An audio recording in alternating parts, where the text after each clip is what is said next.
Hallo und herzlich willkommen zu unserem Study Stream Number 2. Fantastisch, dass so viele heute dabei sind. Herzlich willkommen an der Universität Potsdam. Sie beginnen Ihr Studium bei uns in diesem Wintersemester. Wir möchten Sie begrüßen an der Universität Potsdam und haben spannende Gäste heute in unserem Livestream eingeladen, mit denen wir gemeinsam so einige Fragen zum Studienstart besprechen wollen, um vielleicht auch einige Ängste und Fragen von Ihnen zu lösen und anzusprechen. Der Stream wird ungefähr eine Stunde lang dauern und wir werden ungefähr 15:40 Uhr dann ins Englische übergehen. So we will switch to English in about 40 minutes and then we have a little part in English. So welcome to our international students from all over the world. It's great to have you in Potsdam. Und dann würde ich ganz kurz erstmal unser kleines Team hier vorstellen. Mit mir sind heute hier dabei Magdalena Fock, Studienberaterin bei uns in der zentralen Studienberatung, und Vera Jü, ebenso Studienberaterin in der zentralen Studienberatung. Mein Name ist Christoph Bayer und ich freue mich heute, diesen Livestream mit Ihnen zu machen. Wir beginnen tatsächlich mit einer Studienfachberaterin und mit einer Studentin. Und die würde ich jetzt erstmal hinzuholen. Und Vera, dich packe ich sozusagen raus.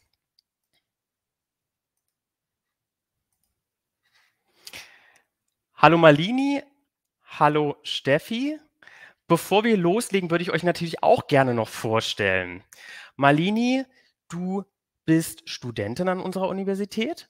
Du studierst Politik, Verwaltung und Organisation im Bachelorstudium. Du bist geprüfte Handelsfachwirtin, also hast schon eine Ausbildung absolviert und kommst ursprünglich aus Bayern. Steffi, du bist Studienfachberaterin bei uns an der Universität. Du hast ursprünglich im Lehramt studiert in Leipzig und in Potsdam, hast bei uns an der Universität Potsdam dann promoviert, also deinen Doktor gemacht. Du bist Dr. Stefanie Bosse und du bist jetzt Studienfachberaterin für unsere Primarstufenlehrämter. Das ist fantastisch, dass wir euch beide hier haben. Ihr seid Experten, ExpertInnen in eigener Sache und ihr könnt bestimmt ganz viele spannende Insights unseren Studierenden, neuen Studierenden, Erstsemester-Studierenden mit auf den Weg geben. Ich würde einfach mal loslegen. Eine Sache noch vorab. Sie, liebe ZuschauerInnen, können natürlich jederzeit in den Kommentaren bei YouTube Fragen stellen. Wir werden dann versuchen, dass wir die Fragen entweder hier live beantworten oder aber wir machen das dann direkt im Chat. Dann würde ich einfach mal loslegen. Steffi, unsere ZuschauerInnen sind ja ganz frisch jetzt an der Universität Potsdam immatrikuliert. Die haben den ganzen Papierkram absolviert und haben jetzt ihre Chipkarte bekommen. Und was sind denn jetzt eigentlich die nächsten Schritte für die Studierenden bei uns? Also als allererstes sollte man sich mal freuen, dass man einen Studienplatz an der Uni Potsdam bekommen hat. Es lässt sich hier ganz wunderbar studieren und da kann man sich erstmal freuen drüber. Und dann würde ich tatsächlich empfehlen, dass man sich mit der Uni inhaltlich ein bisschen auseinandersetzt. Also die Homepage hoch und runter anschaut, vor allem erstmal guckt, wo ist man jetzt gelandet?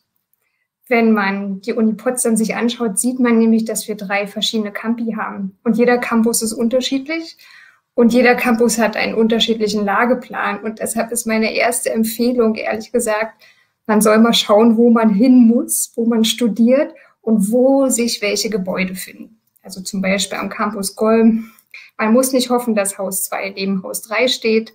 Das ist eine ganz spannende Erfahrung, wenn man sich dort zurechtfinden will.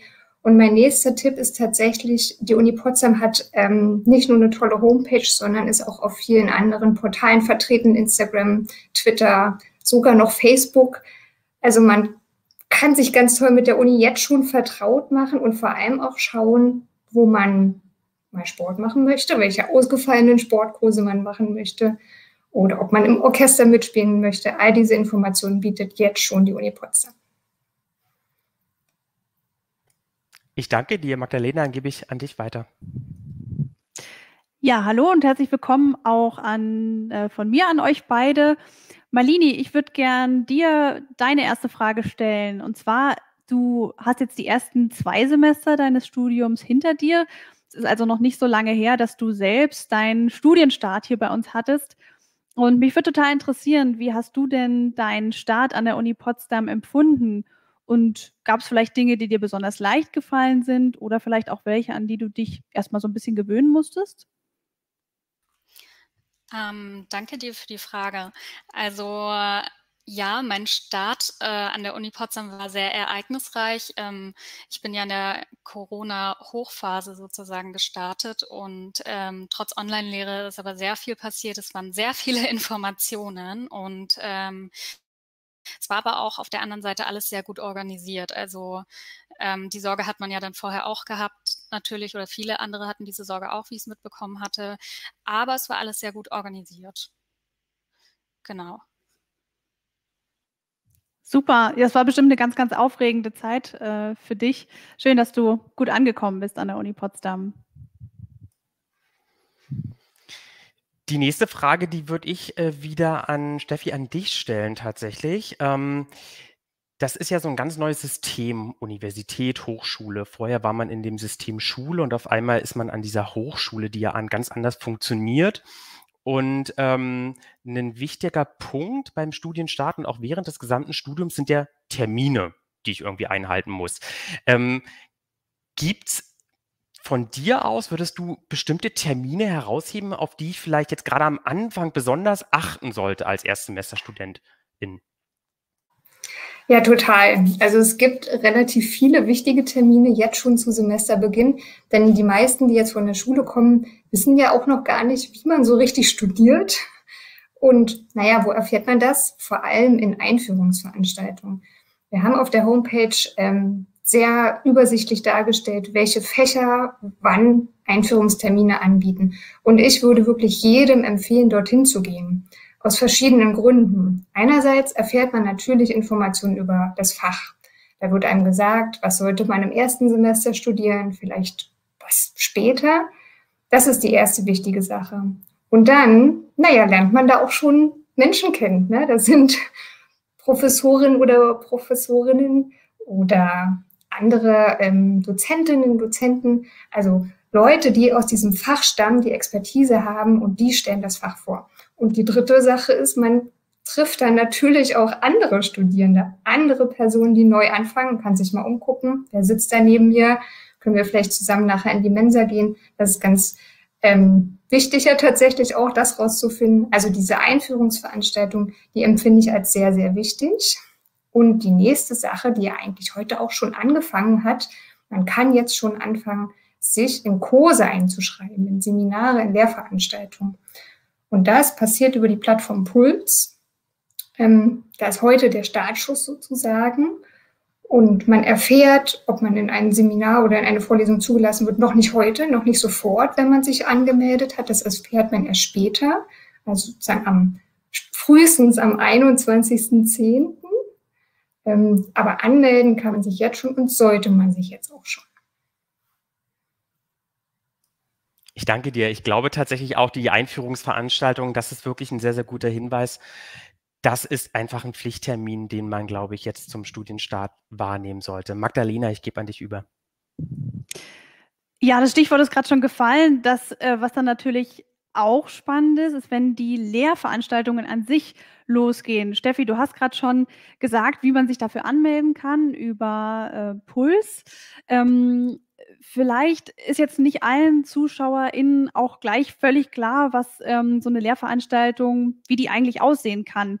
Das, was viele, glaube ich, schon gehört haben, ist so der Begriff Vorlesung. Gibt aber zum Beispiel ja auch Seminare oder andere Lehrveranstaltungsarten. Kannst du dazu vielleicht noch mal kurz was erklären, was so der Unterschied ist zwischen zum Beispiel Vorlesung und Seminar? Na klar, sehr gerne. Also es gibt schon einen deutlichen Unterschied zwischen Seminaren und Vorlesungen. Bei Seminaren ist es so, dass man dort mit anderen Personen sitzt. Das sind vielleicht so 25, 30, je nach Studiengang. Gibt es manchmal auch kleinere Seminare, aber im Bachelor ist eigentlich die Obergrenze bei 30 Studierenden. So. Und was macht man dort? Naja, man redet sehr viel, man arbeitet durchaus auch in Gruppen, man präsentiert was, man erprobt Dinge, man experimentiert durchaus auch. Und in der Vorlesung ist das anders. In der Vorlesung, da sind deutlich mehr Personen. Da können es mal 50 sein, 100, 200, 300. Ne? Da soll man natürlich auch mitdenken, auf jeden Fall. Aber mitmachen ist dort eher nicht so angesagt. Das bedeutet, man wird dann nicht irgendwie in irgendwelche Gruppen geschickt, in der Regel nicht, sondern man hört tatsächlich zu, was der Dozent oder die Dozentin vorne erzählt und kann sich natürlich auch Notizen machen. Und es gibt auch einen Unterschied, und das ist vielleicht auch nochmal interessant, was muss man in Seminaren für Leistung erbringen und was muss man in Vorlesungen für Leistung erbringen. Da ist nämlich schon nochmal ein kleiner Unterschied. Bei einer Vorlesung ist es so, dass man in der Regel am Ende eine Klausur schreibt. Das kennen die meisten auch aus dem Abi.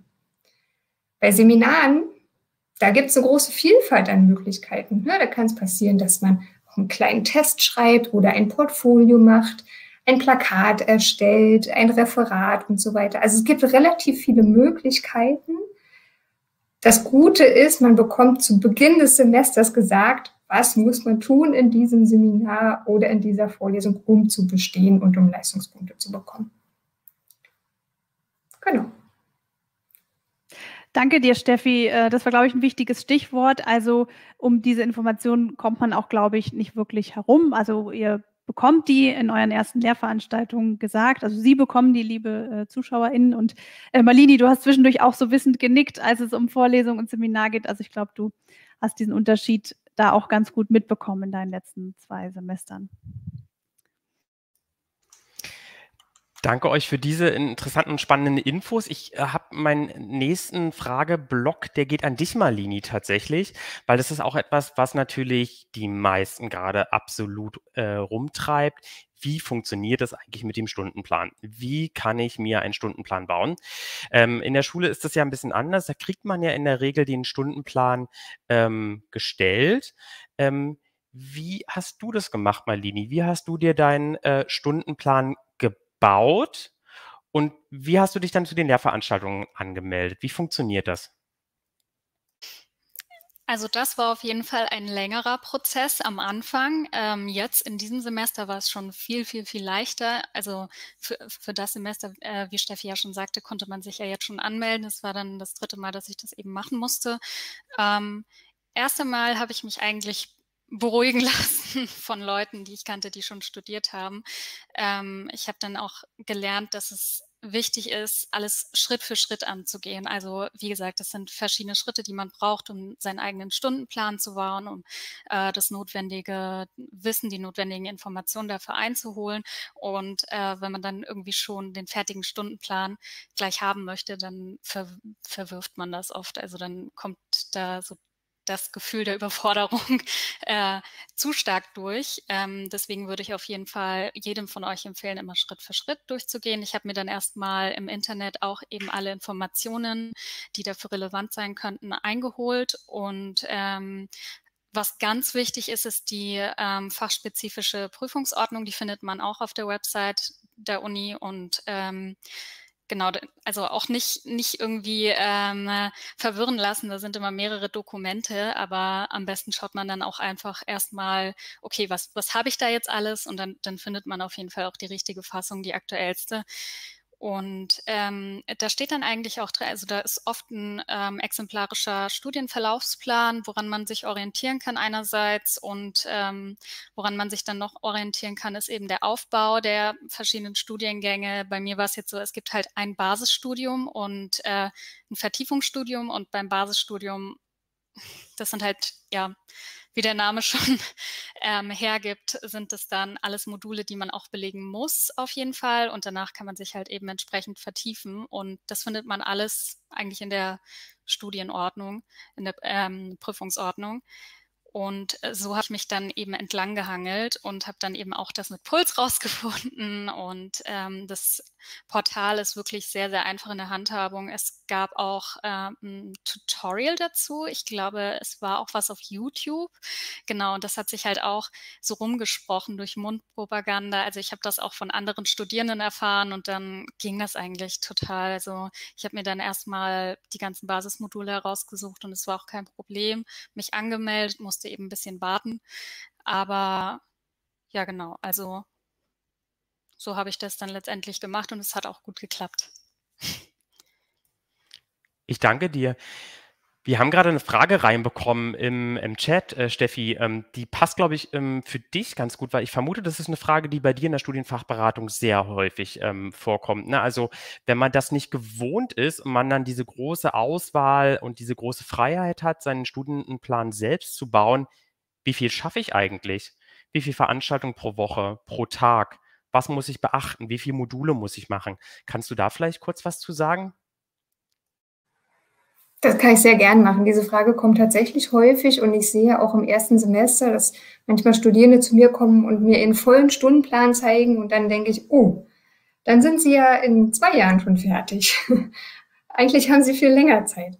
Also man muss natürlich immer schauen, wie viel schafft man tatsächlich auch und was sind die Anforderungen in den Lehrveranstaltungen. Das sollte man sich wirklich erst anhören, um dann zu entscheiden, kann ich das mit meinem Leben gerade, mit meinen 3 Kindern oder wie auch immer vereinbaren, oder wenn man die noch nicht hat und einen Nebenjob hat, dann muss man halt schauen. Also es ist so, dass man Punkte sozusagen bekommt für Vorlesungen, Seminare und so weiter. Leistungspunkte. Und die Empfehlung ist, im Schnitt 30 Leistungspunkte in einem Semester zu machen.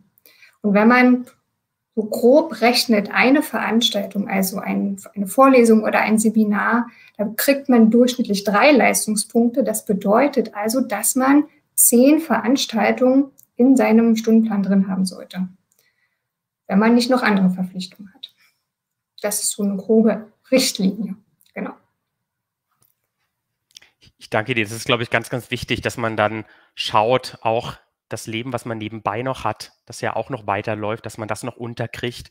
Und gerade im ersten Fachsemester ist es ja durchaus so, dass man sich auch erstmal ein bisschen orientieren muss und vielleicht nicht gleich sich den Stundenplan komplett voll packt. Genau, Magdalena, ich würde dann für die nächsten Fragenblock an dich übergeben. Danke. Ja, Steffi, ich würde gern bei dir bleiben. Stichwort anderes Leben fand ich jetzt gerade ganz gut. Was unsere ZuschauerInnen ja wahrscheinlich auch wissen, ist, dass es an der Uni so ein bisschen anders läuft mit dem Semesterverlauf. Es gibt ja die Vorlesungszeit und die vorlesungsfreie Zeit.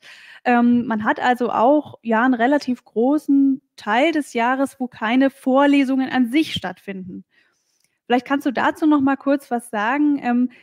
Von wann bis wann geht denn jetzt eigentlich das nächste Wintersemester? Und vielleicht auch mal kurz, wofür ist denn dann eigentlich die vorlesungsfreie Zeit da? Das wäre, glaube ich, ganz spannend. Genau, also eigentlich ist die Semestereinteilung in jedem Jahr relativ fix. Also das heißt, das Wintersemester beginnt immer am 1.10. und endet immer am 31.3.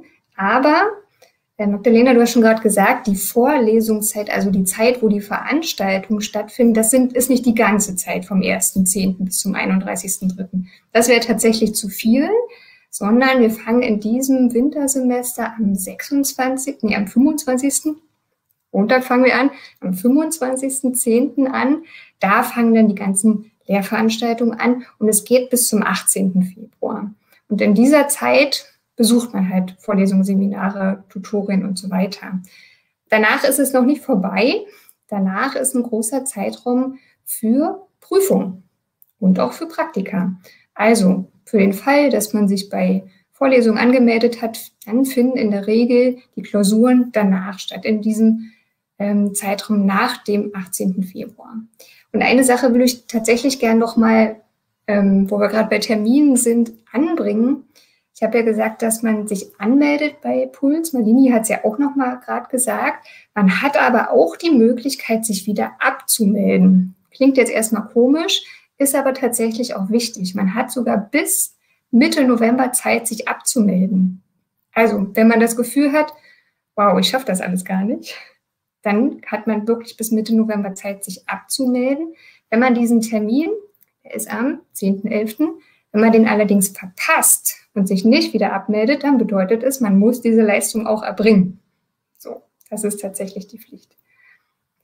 Genau. Und andere wichtige Termine, die so zu den einzelnen Lehrveranstaltungen gehören, die erfährt man wiederum auf einer anderen Plattform, auf Moodle. Und Moodle ist etwas, ich glaube, das kennen einige aus ihrer Abi-Zeit auch. Also ich kenne Schulen, die mit Moodle arbeiten. Wenn nicht, ist das nicht so schlimm. Man kann sich auch hier relativ schnell mit Moodle vertraut machen. Und auf Moodle erfährt man auch Termine, wann sind Prüfungen, wann muss man sein Referat halten, wie ist überhaupt der Semesterplan. Da haben auch Dozierende ihre, vielleicht auch Videos, Folien reingestellt. Das ist vergleichbar auch mit der Schulcloud, nur vielleicht ein bisschen besser. Genau, das sind so wichtige Termine.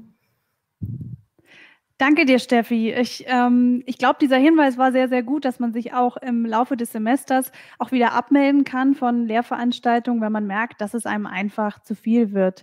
Und da vielleicht auch nochmal anknüpfen, wir haben jetzt auch aus dem Chat nochmal die Frage bekommen, da fragen sich manche von unseren ZuschauerInnen, müssen es denn wirklich immer 30 Leistungspunkte sein? Muss ich gleich auch im ersten Semester mit 30 Leistungspunkten starten oder geht da vielleicht auch weniger? Also man muss das auf gar keinen Fall machen. Es gibt keine Verpflichtung. Man wird nicht rausgeworfen, wenn man 30 nicht schafft, sozusagen. Es muss halt wirklich immer zu den eigenen Lebensumständen passen. Also wenn man im ersten Semester dann erst 20 macht, dann ist es eben so. Und dann kann man das möglicherweise in anderen Semestern wieder ausgleichen. Oder, was jetzt auch nicht so schlimm ist, man studiert halt ein Semester länger. Ne? Also was ich vermitteln möchte, ist, machen Sie sich keinen Druck, denn das ist keine gute Grundlage fürs Studieren. Danke dir, Steffi. Ich glaube, das waren sehr gute und sehr hilfreiche Worte nochmal. Christoph, ich würde an dich übergeben. Danke euch. Malini, der nächste Fragenblock geht an dich und ich würde, glaube ich, erstmal ganz kurz nochmal einsteigen, auch mit einer Frage, die im Chat gestellt wurde. Und zwar geht es da um Studium Plus. Kannst du uns sagen, was ist denn dieses ominöse Studium Plus? Wie belegt man das? Was muss man da machen? Also es ist auf jeden Fall nicht so kompliziert oder kryptisch, wie es auf den ersten Blick erscheint. Man findet es eigentlich auch wieder in der Prüfungsordnung und Studienordnung und man findet es aber auch auf Puls. Das sind einfach Zusatzmodule, die oft eben studienfremd sind. Bei mir war es jetzt auch wieder so, dass da beispielsweise eine dritte Fremdsprache oder je nachdem, ist ja bei jedem anders, empfohlen wurde. Also beispielsweise war das dann bei mir konkret Englisch.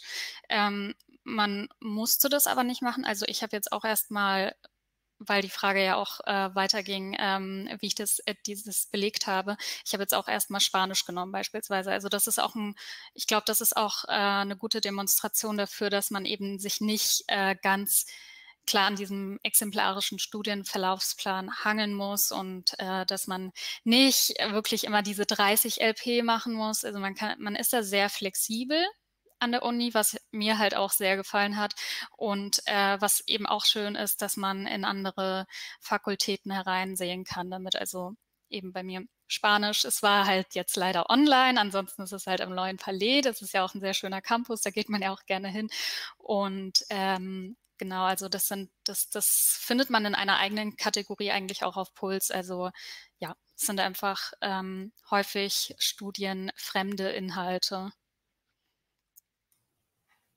Schlüsselkompetenzen, so nennt man es dann auch häufig, ne? Also das ist vielleicht auch so ein Begriff, den man schon mal gehört hat. Vielen Dank, Malini. Ich würde dir gerne noch eine Frage stellen, die geht schon so ein bisschen in die soziale Richtung, sage ich jetzt mal. Wie war denn das bei dir? Wie liefen eigentlich deine erste Lehrveranstaltung ab? Also wie hat das funktioniert? Hast du da sofort jemanden kennengelernt? Oder also das war ja bei dir dann alles online. Wie hast du das gemacht? Also einfach so Menschen kennenlernen im Studium, ne? Also wie macht man das idealerweise? Also es ist ja so ein neuer Lebensabschnitt, viele neue Menschen sind in diesem Studiengang. Wie lernt man die kennen? Also bei meiner allerersten Lehrveranstaltung hatte ich keinen kennengelernt, aber ich habe mir da jetzt auch nicht allzu große Panik gemacht. Wir hatten bei meiner ersten Veranstaltung noch ein begleitendes Seminar, wofür wir uns immer eben alle anmelden mussten und teilnehmen mussten. Und das war halt in einem kleineren Rahmen und dann hat man sich auch dadurch kennengelernt. Also online war das dann halt so, dass man über Zoom in kleine Breakout-Sessions geschickt wurde und da entsteht ja automatisch irgendwie so eine kleine, auch vielleicht dem Seminar fremde Kommunikation und auch durch Spanisch. Das waren auch, oder Schlüsselkompetenzen generell, da sind ja auch viele Seminare dabei. Also immer wenn kleinere Gruppen quasi online auch wenn ich in kleineren Gruppen war es halt auch leichter, Leute kennenzulernen. Generell ist es aber auch eigentlich nicht schwierig, Leute kennenzulernen, weil alle sind sehr offen, so meine Erfahrung. Also Potsdam ist ja auch eine Stadt mit sehr vielen offenen Menschen. Ich kann Potsdam als Stadt nur empfehlen, aber auch so habe ich die Erfahrung gemacht, dass es eben vielen so geht, dass viele da noch kein etabliertes Umfeld haben, dass sie vielleicht auch von weiter weg kommen. Also genau, und ich kenne beispielsweise eine, die ist jetzt aus Baden-Württemberg, aus dem tiefsten Baden-Württemberg hergezogen und kannte auch erstmal niemanden, aber ja, dann bilden sich halt so kleine Lerngruppen oder es bilden sich WhatsApp-Gruppen, also kann ich by the way auch noch empfehlen, dass man sich eben über WhatsApp auf jeden Fall verbindet und ja, dann wird das zum Selbstläufer eigentlich, also genau. Und dadurch, dass man dann halt eben schon dasselbe studiert oder Ähnliches studiert oder dieselben Kurse belegt, dann hat man schon mal so ein Anfangsthema, ein gemeinsames Interesse. Und ja, was man auf jeden Fall aufbringen sollte, wäre Offenheit und man sollte auch auf Leute zugehen. Aber ja, da bekommt man mit der Zeit auch Übung drin und dann wird das. Also Leute kennenlernen war wirklich, das ist eigentlich bei mir etwas, was von selber passiert ist, so neben dem ganzen anderen. Studienkram. Ich danke dir. Ganz interessanten Auskünfte darüber, wie man Menschen kennenlernt. Ich habe tatsächlich noch eine Frage, Steffi, an dich, die aus dem Chat kam jetzt nochmal von unseren ZuschauerInnen. Und da geht es nochmal darum, Belegung von Lehrveranstaltungen in Zusammenhang mit der Belegung und der Anmeldung zu Prüfungen tatsächlich. Wie funktioniert denn das? Das ist ja sehr unterschiedlich sicherlich, oder? Das ist tatsächlich unterschiedlich und so pauschal lässt sich das auch nicht beantworten. Also wenn man sich zum Beispiel für Seminare anmeldet, dann ist es klar, man muss diese Leistungen erbringen, die gefordert werden. Bei Vorlesungen und Klausuren ist es mal so, mal so. Mal ist man automatisch, wenn man diese Vorlesung belegt, angemeldet auch für die Klausur. Manchmal ist es aber auch so, dass man sich da explizit nochmal anmelden muss. Und dann gibt es auch noch eine Besonderheit, wenn es nicht nur eine Note ist, die für das Seminar oder für die Vorlesung relevant ist, sondern für das gesamte Modul. Dann kann es auch passieren, dass man sich auch nochmal extra anmelden muss. Aber all diese Informationen erfährt man zu Beginn des Semesters gleich in der ersten Veranstaltung. Wenn nicht, trauen Sie sich ruhig, fragen Sie nach. Sie können auch in der zweiten und in der dritten Lehrveranstaltung auch nochmal nachfragen. Aber für gewöhnlich erfährt man das gleich zu Beginn. Genau.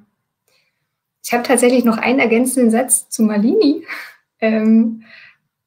Also auch wenn mein erstes Semester schon ewig her ist, ne? Aber ich habe jetzt noch eine Information, wo man auch Menschen kennenlernen kann, denn unsere Fachschaftsräte bieten ganz wunderbare Kennenlernangebote an. Also die bieten sogar Spieleabende an, Campusführungen und ja, ich glaube, ganz viel Soziales miteinander. Und das ist vielleicht auch wirklich nochmal ein Tipp. Teilweise stellen sich die Fachschaftsräte auch bei den Einführungsveranstaltungen vor und man kann dann auch mal noch ältere Studierende kennenlernen und sich da auch schon gleich vernetzen. Ich danke dir, Steffi. Und wichtig ist vielleicht auch noch zu sagen, so einen Fachschaftsrat gibt es für jedes Studienfach. Also da wird niemand alleine gelassen. Für jeden Studiengang, für jedes Fach gibt es einen Fachschaftsrat. Ja, Magdalena, ich würde an dich dann übergeben für den nächsten Fragenblock. Ich habe noch mal eine etwas praktischere Frage an dich, Malini. Du hattest ja auch gerade so ein bisschen schon so geschwärmt von Potsdam und dass die Leute hier total nett sind. Darf ich fragen, ob du eigentlich auch selbst in Potsdam wohnst? Ja, also ich wohne auch selbst in Potsdam. Ich kann jetzt leider nicht so viel dazu sagen, wie man am besten hier eine Wohnung findet, weil ich hier Familie habe mütterlicherseits. Und wie gesagt, also ich komme eigentlich ursprünglich aus Bayern, aber ich habe hier schon vorher eben gewohnt, als ich das Studium angefangen hatte. Ich bin dann erstmal bei der Familie untergekommen und ich kenne das Thema der Wohnungssuche allerdings aus meiner Heimat. Da ist der Wohnungsmarkt auch etwas angespannter, wie dem einen oder anderen vielleicht bekannt ist. Was ich da für Tipps geben könnte, wäre beispielsweise, also die Uni hat auch sehr, sehr viele Tipps bezüglich Wohnungssuche oder eben auch so eine Art Wohnungsbörse, soweit ich weiß. Und ansonsten ist es ja auch so, dass man, wie gesagt, sehr schnell Gleichgesinnte kennenlernt und vielleicht ergibt sich da die ein oder andere WG. Oder man fragt einfach bei den Hausverwaltungen nach. Das Wichtigste ist, glaube ich, dass man eben dran bleibt. Es lohnt sich auf jeden Fall in Potsdam zu wohnen und sich dort eine Wohnung zu suchen. Und ja, es gibt eigentlich relativ viele Angebote für WGs, so wie ich das mitbekommen habe. Und daran sollte man sich nicht aufhalten lassen an dem Thema. Genau. Ja, danke dir. Darauf zielt sich tatsächlich so ein bisschen ab, weil der Wohnungsmarkt in Potsdam tatsächlich etwas angespannt ist und ich fand deinen Tipp aber sehr gut. Es gibt auf der Seite der Uni Potsdam ein paar Tipps. Also wenn man sich da an die richtige Stelle vorgegoogelt hat oder das gefunden hat, dann gibt es dort verschiedene Plattformen, die nochmal aufgelistet sind als Tipps, wie man an eine Wohnung kommen kann. Das andere ist, dass es auch über das Studentenwerk Potsdam die Möglichkeit gibt, in einem Wohnheim zu wohnen. Auch die Plätze sind aber natürlich relativ gefragt. Super, dass es bei dir geklappt hat, Malini, wenn auch über den privaten Weg. Und ich glaube, der Tipp ist auch gut. Das hilft auch oft, sich mit Leuten privat zusammenzusetzen. Ja, vielen Dank. Wir sind jetzt hier gerade auch wieder so ein bisschen so schon beim Praktischen, also es geht jetzt langsam los. Sie Zuschauerinnen, Sie stehen in den Startlöchern. Es geht jetzt an die Einführungsveranstaltung, es geht daran, eine Wohnung zu finden in Potsdam. Und jetzt ist natürlich die große Frage, brauche ich eigentlich eine Wohnung in Potsdam? Im letzten Semester gab es ja ganz viel Online-Lehre. Steffi, kannst du da vielleicht so ein bisschen die Richtung schon abschätzen? Kann man dazu schon was sagen, ob die Lehre online oder in Präsenz stattfinden wird? Also ich gebe zu, das ist nicht so eine leichte Frage. Ich versuche sie trotzdem zu beantworten. Es wird derzeit versucht, so viel wie möglich in Präsenz stattfinden zu lassen. Also vor allem für die Studierenden des ersten, zweiten und dritten Fachsemesters. Also zweites haben wir ja nicht, erstes und drittes Fachsemester. Ne? Das ist tatsächlich der große Wunsch. Allerdings muss man sagen, es gibt Einschränkungen. Also vor der Pandemie war es so, dass wir natürlich alle in unsere Vorlesungsräume und Seminarräume einfach so rein durften. Jetzt gibt es eine Begrenzung. Ich mache das mal an einem Beispiel fest. Also in einem Seminarraum, wo vorher ungefähr 30 Leute reinpassten, da dürfen jetzt während der Pandemie nur 15 rein. Jetzt ist die Frage, was machen die anderen 15? Diese anderen 15 bekommen idealerweise ein digitales Angebot. Wie kann das aussehen? Also es gibt verschiedene Modelle. Wir können sich zum Beispiel Dozierende überlegen, ich habe hier 14 Seminarthemen, die 7 wichtigsten, das sind die hier, die möchte ich gerne im Präsenzmodus besprechen und zwar mit wechselnden Gruppen, also Gruppe A und Gruppe B. Und die anderen 7 Themen, die auch irgendwie wichtig sind, aber vielleicht nicht ganz so wichtig, die werden beispielsweise asynchron über die Moodle-Plattform bearbeitet. Also da guckt man sich dann Folien an, Videos, bearbeitet Aufgaben und so weiter. Das ist eine Variante. Es ist gerade so, dass es keine Vorgabe gibt, wie wir Dozentinnen und Dozenten etwas gestalten müssen. Das schafft uns Freiraum. Allerdings, das muss ich auch dazu sagen, kann es passieren, wenn wir Dinge ausprobieren, dass es manchmal hakt. Also ich bitte um Geduld, wenn es gerade zu Semesterbeginn noch ein bisschen schwierig werden wird. Möglicherweise kann es Ihnen auch passieren, dass Sie gerade bei der ersten Veranstaltung gefragt werden. Wie passt es Ihnen denn am besten? Ne? Das ist auch eine Variante. Also so eine richtige Antwort gibt es nicht. Schauen Sie auf jeden Fall im Puls nach. Also wenn Sie die Veranstaltung für Ihren Stundenplan raussuchen, dort steht in den Kommentaren in der Regel auch drin, wie das Seminar oder die Vorlesung oder was auch immer angeboten wird. Das ist vielleicht ein guter Hinweis. Super, vielen Dank dir, Steffi. Dann würde ich jetzt übernehmen und langsam aber sicher schon sozusagen zum Ende unseres kleinen Abschnitts kommen, bevor wir dann sozusagen in unseren englischen Part übergehen. Ich habe tatsächlich, Steffi und Marlene, an euch beide noch so eine allgemeine Frage. Wir haben jetzt gerade 106 Kommentare hier im Livestream. Das sind sehr viele. Also offensichtlich haben viele Menschen viele Fragen. Und mich würde tatsächlich nochmal von euch interessieren, an wen kann ich mich eigentlich mit diesen ganzen Fragen wenden? Also es gibt ja viele unterschiedliche Beratungsinstitutionen an der Universität Potsdam. Könnt ihr das vielleicht nochmal so ein bisschen erläutern? Steffi, vielleicht fängst du an. Ja, das kann ich sehr gerne machen. Also wenn man Fragen zu seinem Studiengang oder zu seinem Fach hat, dann wendet man sich tatsächlich am besten an Studienfachberater oder Fachberaterinnen. Ne? Die geben einem sehr profunde Antworten. Wenn man eher so rechtliche Fragen hat, dann ist es besser, sich ans Studierendensekretariat zu wenden. Und naja, die zentrale Studienberatung ist auch ein guter Ansprechpartner für ganz viele andere Fragen.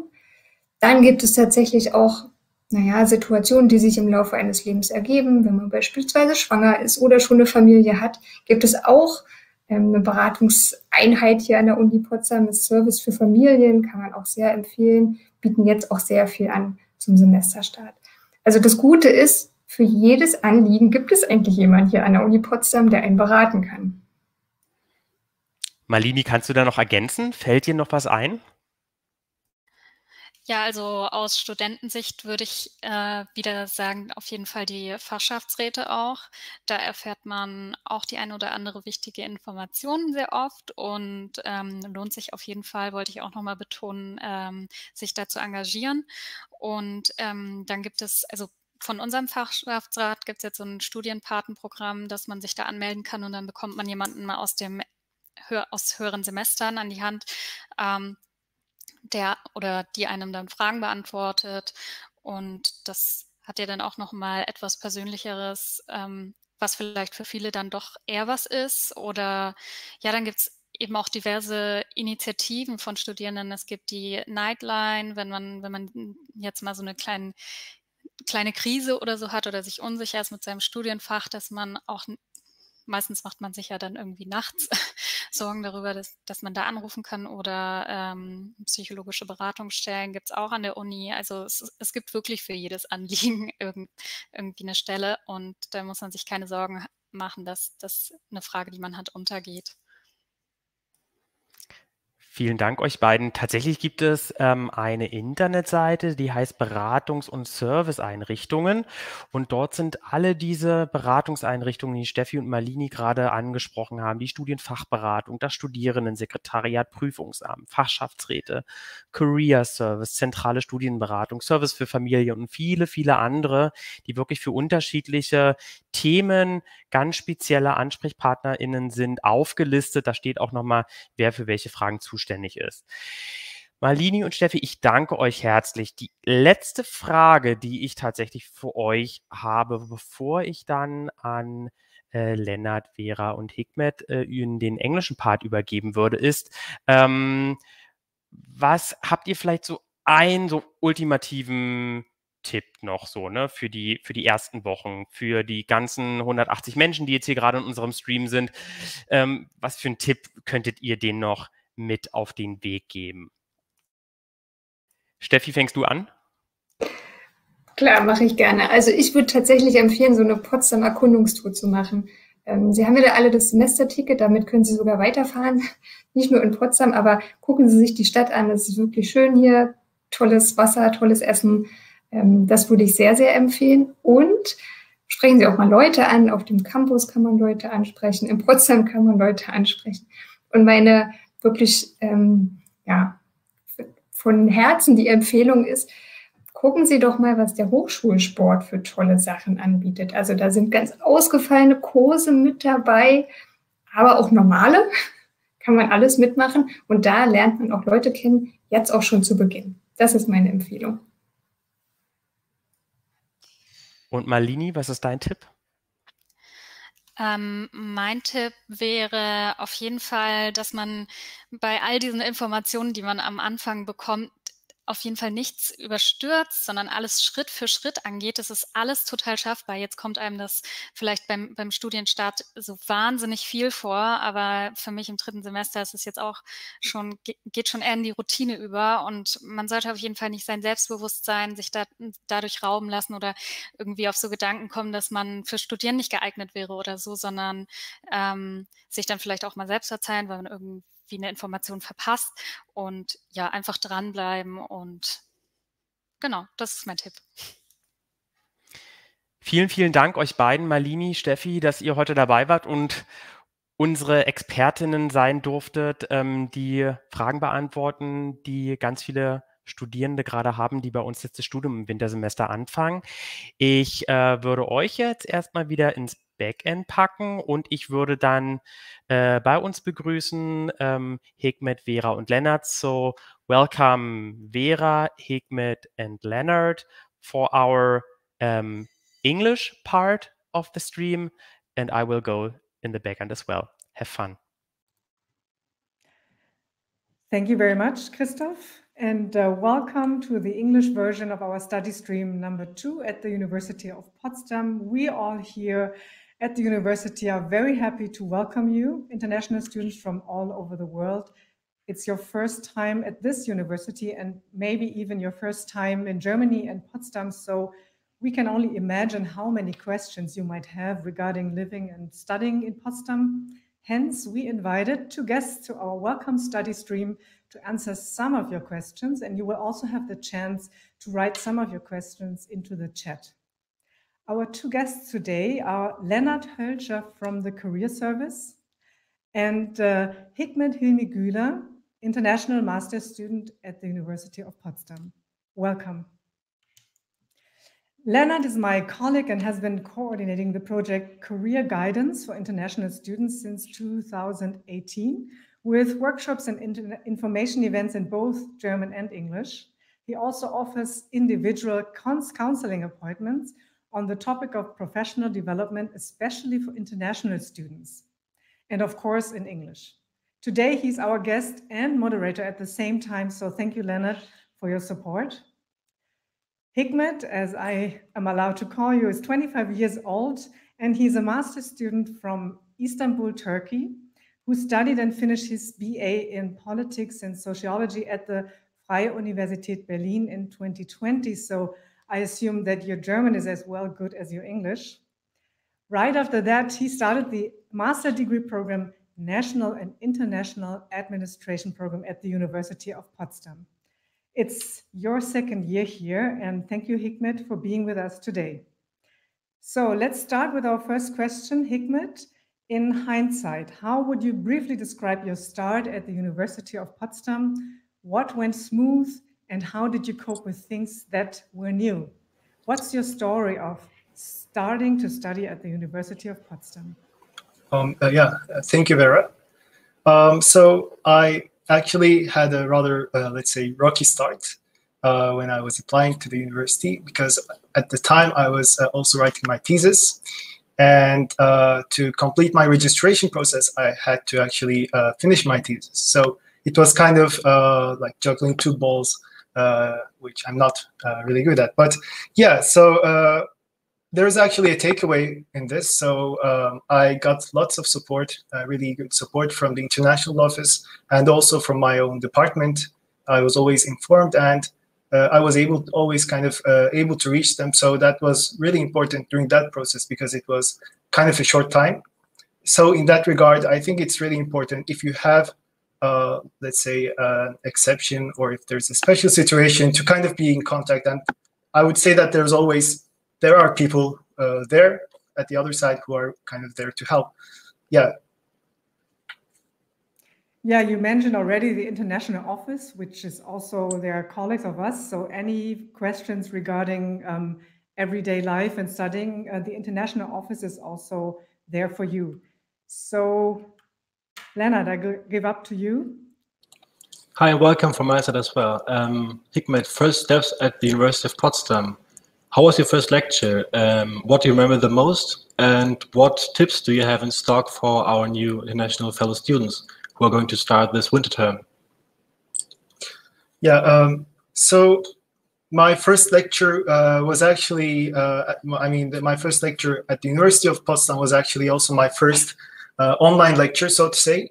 And so in that regard, it was kind of unfamiliar for me, and also, of course, for many students sitting with me in the Zoom sessions in front of their computers. And perhaps maybe so we can also say so for the lecturers, maybe for some of them. But that was some 2 years ago, and I guess all sides in this who take the lecture and who give the lecture are kind of making the most out of the online format. So from my side, I think there are many advantages of the online, let's say, online lectures, because if you, for example, want to pack more courses in your semester, you can do that with the asynchronous or the, let's say, blended learning formats, or the block seminars, which kind of pack the courses into like 2 to 3 days.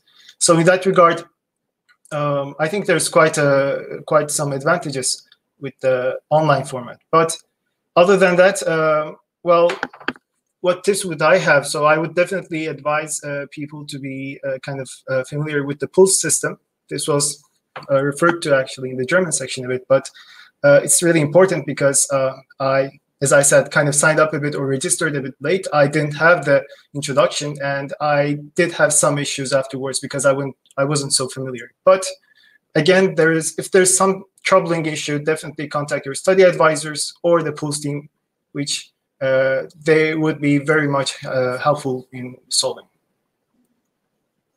I'm glad that you mentioned the study advising, because I was writing this in German also in the chat. That means Studienfachberatung for all the German bachelor students still with us. The study advisors at every department are basically those people guide you through your studies. You mentioned, you started to study and you went into the online sessions. So how was it for you? Maybe you can give a brief introduction on how it was for you to study only online, because right now we have kind of like a similar situation still. People can come to the campus, but still there's a lot going on online. I think that's really important. How can you meet your fellow students? How was it, and how did you deal and cope with the situation? Yeah, so maybe before Corona, it was quite straightforward. You would meet people in classes, in campus, or in socials. But after Corona, I guess it got tricky for everyone. And the virtual space is a login and log off space, and it doesn't give much chance to meet people if you do not take the initiative in a way. I think that could be the exit from this, let's say this circle. So I think I was able to meet actually many friends, and this was particularly because I tried to take the first step several times, and at other times there were also people taking the first steps. And this way we were able to arrange, let's say, meetups, or also, let's say, coffees. And so, yeah, a virtual high would actually do the most part, because at the other side, more often than not, people will be very much happy to greet you in a way. Yeah, and of course, it was also mentioned in the previous session, the German session too. There are also university societies which are kind of university groups. They are mostly kind of based on certain social causes, so to say. And if you are interested in that type of thing, definitely check the university societies.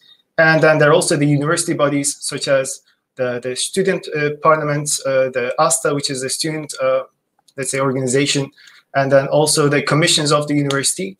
And all of these have also students in them, the university commissions also. And there are also frequent calls, so definitely check them out if that's what you might be also interested in.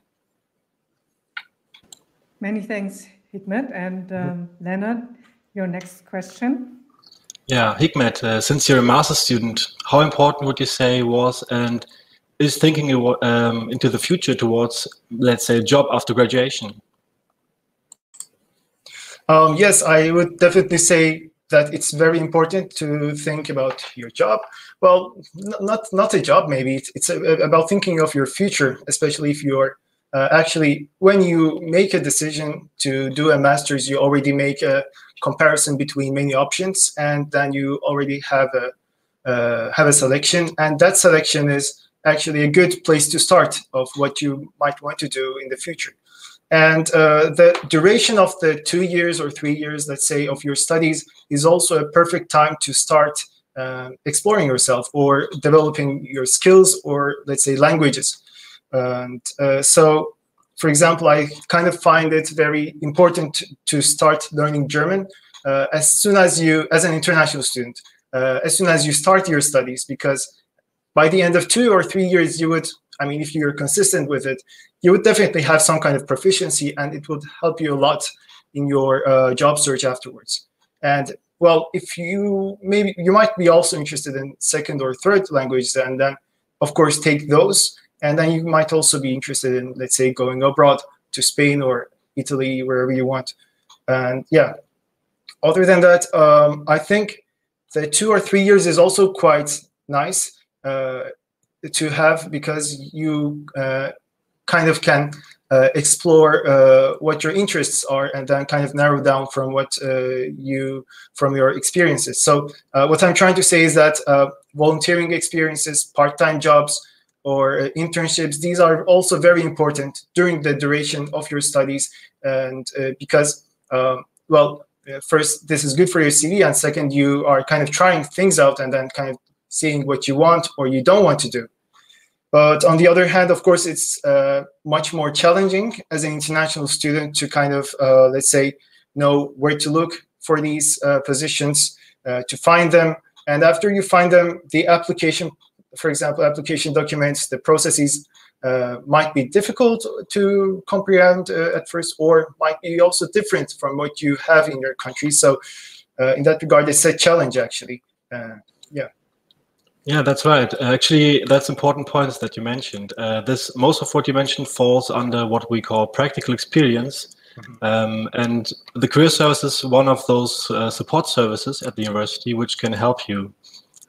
So I guess sooner or later during your studies, this support might be valuable for you, for all of you students, because we offer individual counseling appointments, as Vera said earlier, and we're always happy to provide general career guidance or to give very specific tips on, let's say, finding internship during a semester break, on volunteering at a social project, or finding a student job, maybe even applying for a job after graduating. In the end of your studies. You can always have a look at our website, and you will find application tips. You mentioned Hikmet. You can browse for jobs, or you can book a workshop that we offer. Those are a few of many activities that we offer to all our students. Thank you, Leonard. And as you said, to all our students, so not only international, but also international, but everybody. So in case there are still all the others hanging out in this chat, then you can also address your requests and questions to the Career Service. So I received a question from the chat. There's one for the international students. Should I wait for the Einführungsveranstaltung to set my schedule? Hikmet, what would you say? So the Einführungsveranstaltung would be, I guess, the first, let's say, introductory sessions of the departments, yes? Okay. Exactly. How did you do it when you started to study? Well, one thing that I missed because I registered late was actually the Einführungsveranstaltung. And so that's actually the reason why I actually had a problem with the pool system. So in that regard, definitely attend them. And well, I think it's, well, a tip that I might give from my side is that you can sign up for your courses, for the courses that you're interested right now, and then sign off within a month right now. So you can just sign up right now and get your place, and then just see if you want to keep it or not afterwards. But of course, don't do this to all of the courses because others might want them too. Yeah. Thank you. Great, because these kind of questions were in the chat before as well. So this was a very good tip on what can you do if you miss an Einführungsveranstaltung. And all the people with us here today in the chat, you still have a chance next week. Go and join the Einführungsveranstaltungen. And so I see we still have 5 minutes. And then maybe, Christoph, you all want to come and join us for like a last round with a takeaway message for everybody in German and English. Ja, Vera, vielen Dank, dass du uns wieder eingeladen hast, zurückzukommen zum Ende unseres Livestreams. Wir sind jetzt fast fertig. Wir haben gesagt, wir brauchen ungefähr eine Stunde, dann sind wir fertig. Bevor ich sozusagen euch nochmal alle bitte, eure Take-Home-Message, Take-Away-Message sozusagen an unsere ZuschauerInnen weiterzugeben, würde ich gerne noch 2 Dinge sagen. Die erste Sache, es kam noch eine Frage zum Warm-up rein. Was ist das eigentlich? Wie funktioniert das? Das Warm-up ist eine Veranstaltung der Universität, wo Sie begrüßt werden, wo sich sehr, sehr viele unterschiedliche Einrichtungen der Universität, aber auch externe Einrichtungen vorstellen, wo Sie Fragen stellen können. Und dieses Jahr findet diese Warm-up-Veranstaltung an unseren 3 Standorten statt. Sowohl in Golm an einem Tag, in Griebnitzsee als auch am Neuen Palais. Und ja, da können Sie einfach zu uns kommen. Die zentrale Studienberatung ist auch an 3 Tagen dann vor Ort mit einem Stand und dann können Sie sich informieren zu den unterschiedlichen Einrichtungen, zu den unterschiedlichen Angeboten, Beratungsangeboten auch an der Universität Potsdam. Das ist sozusagen das Warm-up. Das findet sonst immer die letzten Jahre in der Schiffbauer Gasse statt. Das ist ein Kulturareal hier in Potsdam. Dieses Jahr ist leider immer noch ein wenig pandemiebedingt etwas anders, aber wir hoffen, dass das bald auch wieder möglich sein wird. Dann, bevor ich sozusagen verabschiede, würde ich euch gerne nochmal bitten, was würdet ihr unseren Erstsemester-Studierenden als letzte Message, als Take-Home-Message mitgeben? Vera, ich würde gerne bei dir anfangen und du kannst dann einfach weitergeben. Danke dir, Christoph. Ich würde sagen, if you can make it here, you'll make it anywhere. Lennart, was würdest du sagen? Lennart, dein Mikrofon ist noch gemutet. Das stimmt. Genau, ich würde auch auf Englisch einen Tipp geben, und zwar, try out new things that you might be interested in. That might be, I think it was said earlier, a new sports team, learn languages, join a seminar from a different study program, or maybe join a summer school. Magdalena. Yeah, I would say there's always help if you need it. So, also wenn es mal nicht ganz so läuft, wie Sie sich's vorgestellt haben, ja, dann gibt es immer Unterstützungsangebote. Malini, was ist deine Take-Home-Message? Meine Take-Home-Message wäre auf jeden Fall, lasst euch nicht verunsichern, seid selbstbewusst und gebt nicht auf. Ihr schafft das auf jeden Fall beim Studium. Genau. Christoph, was wäre denn deine Message? Ja, danke dir. Meine Message wäre tatsächlich, sprechen Sie Ihre Nachbarin und Ihren Nachbarn an in der Einführungsveranstaltung oder im Zoom-Meeting. Lernen Sie die Leute kennen, vernetzen Sie sich. Ich habe vor jetzt 18 Jahren studiert Und ich habe immer noch Freundschaften, die aus meiner allerersten Lehrveranstaltung, von meiner Einführungsveranstaltung herrühren. Deshalb einfach ansprechen, jeder ist in der gleichen Situation wie Sie. Und last but not least, Steffi. Mein Tipp ist tatsächlich ähnlich wie deiner, Christoph. Vernetzen Sie sich und nehmen Sie alle Unterstützungsangebote wahr und versuchen Sie auch sozusagen aus diesem Schulmodus ein bisschen rauszukommen, selbstständig sich zu organisieren und lassen sich aber trotzdem dazu beraten. Das ist mein Tipp. Hikmet, So, du bist noch. Genau, Hikmet. Ja. Yeah, I guess my takeaway tip would be the English version of the last two tips. So yeah, but I would definitely suggest students to kind of take the first step to kind of engage, to be the extrovert, let's say, and to take the first step and engage with the students, with the groups that they are interested in, so that maybe we can break this vicious cycle of not engaging or little engagement within the online space. Vielen Dank an euch. Thank you very much for joining us today in our study stream, Hikmet and Leonard. Es war wirklich fantastisch, ganz toll. Ich wünsche Ihnen, liebe Studierenden, ganz viel Erfolg beim Studienstart, wenn es dann am Montag oder am Dienstag oder am Mittwoch losgeht. Es wird eine fantastische Zeit vermutlich für Sie werden. Lassen Sie sich nicht entmutigen. Fragen Sie bei uns, bei anderen Leuten nach, wenn Sie Fragen haben. Und ja, haben Sie auch ein bisschen Spaß oder vielleicht auch mehr Spaß, denn Studium ist auch Spaß. Ich wünsche Ihnen alles Gute und noch einen schönen Tag und Abend. Tschüss. Tschüss. Tschüss. Tschüss.